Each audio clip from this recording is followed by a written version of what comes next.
I am being very open and vulnerable, and I just hope that there will be some words of wisdom or insight that you can receive from my personal experience. So here we go.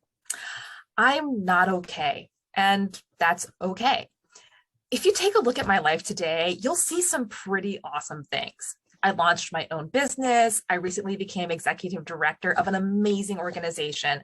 I have wonderful friends who make me laugh so much that I will spit wine through my nose.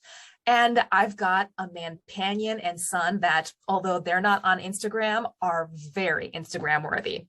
Life is good, or at least it should be. I'm a bipolar professional who has made it through the past unmedicated years, survived the diagnosis, went through the denial and rough patches, but I have found my stride. So when the shit hit the fan in 2020, like many, I was shocked and disoriented, but I felt confident that my years of struggle would hold me in good stead. After all, my tried and true techniques of medication management, talk therapy, self-care, getting plenty of sleep, exercising, and importantly, asking for help and other tips and tricks from the Well-Managed Mentally Ill Handbook have allowed me to keep on keeping on. But what was manageable in month 2 has become much more difficult in year 2. The exhaustion has led to depression, the isolation to anxiety, and things that used to work began to feel hollow, like I was just going through the motions. And one day I woke up and I knew all of my spoons were gone.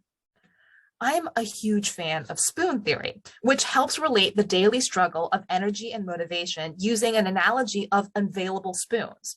With a daily set amount, one must be careful not to deplete your spoon supply too early in the day, to engage in activities that regenerate your spoons, and to save some spoons for self-care.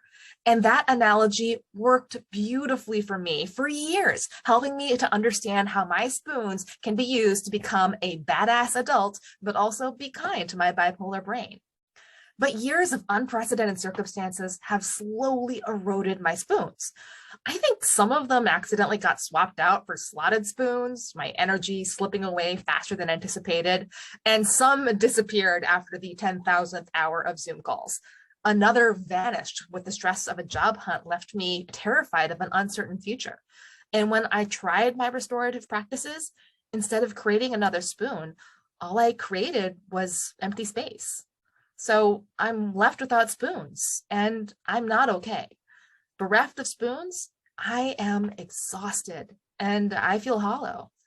But bereft of spoons, I'm still me. And I have spent decades building up internal respect for myself.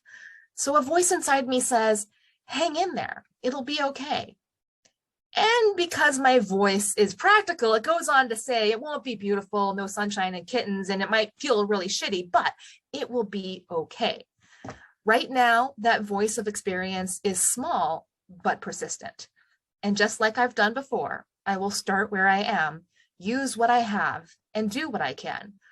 Even though my restorative practices may not work today, I'll try again tomorrow, and I can keep on keeping on. So I'm not okay. And that's okay. This is a moment in time. And even now, I'm moving through it, I'm working through it, and moving on to the next. So while I'm not okay, I will be okay. And that's okay by me.